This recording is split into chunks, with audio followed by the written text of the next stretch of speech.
안녕하십니까. 법알목 가이드의 박남주입니다. 신성현 변호사입니다. 지난 10일 온라인 커뮤니티 파리쿡에 방금 삼겹살 구워 먹는 거 자제하라는 안내방송이 나왔어요 라는 게시물이 올라왔습니다. 글 작성자에 따르면 저녁 준비하면서 설거지하고 있는데 몇 동 몇 라인에서 삼겹살 구워 먹는 냄새로 이웃이 고통을 호소하니 자제해 주시기 바랍니다. 라고 안내방송이 나왔다고 하네요. 최근에 집에서 고기 굽는 것 같고 참 말들이 많은데요. 지난 8일에는 또 오후 1시에 빌라에서 고기 구워 먹으니까 옆집 사람이 찾아와서 빌라에서 누가 고기를 구워 먹냐? 상식이 있으면 고작 원룸 투룸 살면서 집에서 고기 안 구워 먹는다? 라는 말을 하고 이에 열받은 입주민이 저녁에 남자친구랑 친구를 불러서 삼겹살에 소고기를 구워 먹으니까 또 그 옆집 사람이 와서 야 나와! 진짜 미친 거냐? 말귀를 못 알아듣냐? 라고 소동을 피우자 결국 경찰까지 오게 됐다고 합니다. 신 변호사님, 혹시 집에서 고기나 생선을 구워 드십니까?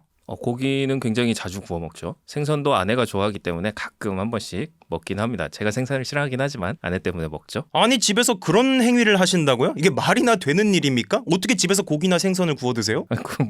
무슨 질문이죠? 네, 그런 밈이 있죠.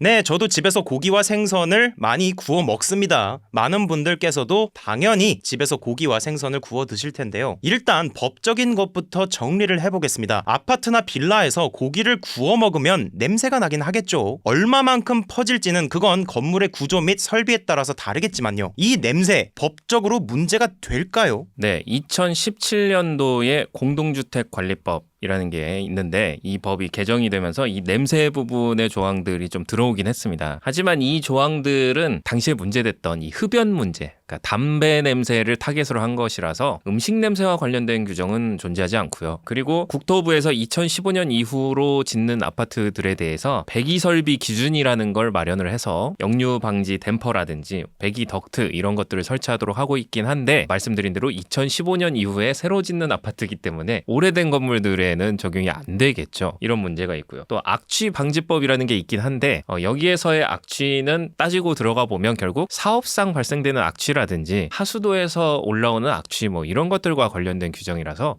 음식 냄새를 법적으로 문제 삼기는 좀 쉽지가 않아 보입니다. 그러면 민사상 손해배상도 좀 어려운 부분이 있겠네요. 네. 민사상 손해배상이라고 하면 불법 행위에 기한 그런 손해배상을 청구를 해야 될 텐데 고의 또는 과실로 위법한 행위를 해야 되거든요. 그런데 법적으로 딱히 문제가 있다라고 보기 어려운 그런 부분이라서 민사상 손해배상도 솔직히 쉽진 않습니다. 그리고 가장 중요한 게 냄새를 어떻게 입증할 겁니까? 냄새로 인한 손해는 또 어떻게 입증할 겁니까? 이 증명의 부분도 존재를 해서 솔직히 쉽지가 않죠. 그렇다면 제가 상황을 좀 과장시켜 보겠습니다. 아침부터 밤까지 계속 고기나 생선을 아주 대량으로 구워서 먹는 것을 또 매일매일 해서 근처 집들에 이 냄새가 계속 들어가고 그 집안 전체에 이 냄새가 가득할 정도라면 이래도 손해배상 청구가 안 될까요? 네, 그 정도까지 이런 행동을 지속한다면 본인이 먼저 질려서 그만둘 것 같긴 하지만 어쨌든 했다고 가정을 하고 그 정도가 되면 이미 고의가 인정이 되겠죠. 상대방에게 고통을 주는 행위인 건 분명하기 때문에 위법행위다라고 볼 수도 있을 것 같고 그러면 다시 이제 손해가 발생을 했느냐라는 걸 봐야 되는데 냄새가 소파에 배서 소파가 더 이상 기능을 못한다거나 이러지 않는 이상은 현실적 손해가 발생했다고 보기는 조금 어렵지만 그래도 정신적 손해는 한번 주장해 볼 수 있지 않을까 이 정도라면. 그리고 이 정도를 했으면 옆집만 아니라 윗집, 아랫집 모든 주민들이 다 고통을 호소할 거기 때문에 충분히 객관적으로 손해가 입증도 될 수 있을 것 같습니다. 그 정도 되면 아마 되지 않을까. 그렇다면 반대로 생각을 해보자면 그 정도에까지 이르지는 않는다면 별다른 법적인 문제는 안 생길 것이다 라고 판단하시나요? 앞으로 어떻게 바뀔지 모르겠으나 지금 국민적 공감대를 살펴볼 때는 삼겹살 한두 번 구워 먹는 거 가지고 손해배상 청구까지 가는 거 좀 아니지 않나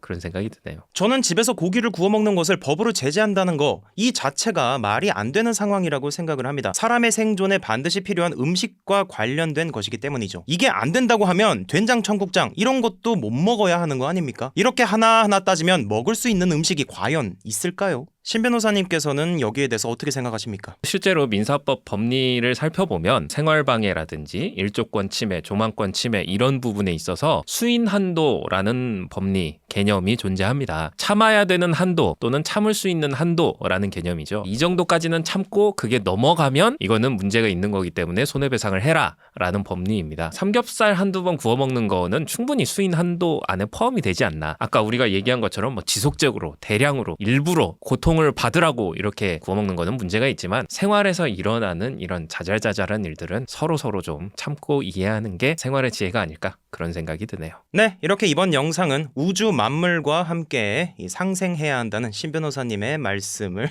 마지막으로 정리를 하도록 하겠습니다. 그런데 제가 중요한 질문을 하나 빠뜨렸는데 이 삼겹살에는 소주가 맞나요? 와인이 맞나요? 맥주가 맞나요? 소맥이 맞나요? 백세주가 맞나요? 청아가 맞나요? 뭐가 그렇게 많아요? 저는 개인적으로 와인을 선택하겠습니다만 일반적으로는 소주가 맞지 않나. 그래요? 근데 개인적으로 저는 삼겹살보다 목살을 좋아하긴 합니다. 알겠습니다. 네, 여러분들께서도 신 변호사님께서 추천하시는 목살을 드시면서 아름다운 하루를 마무리 짓길 바라겠습니다. 감사합니다.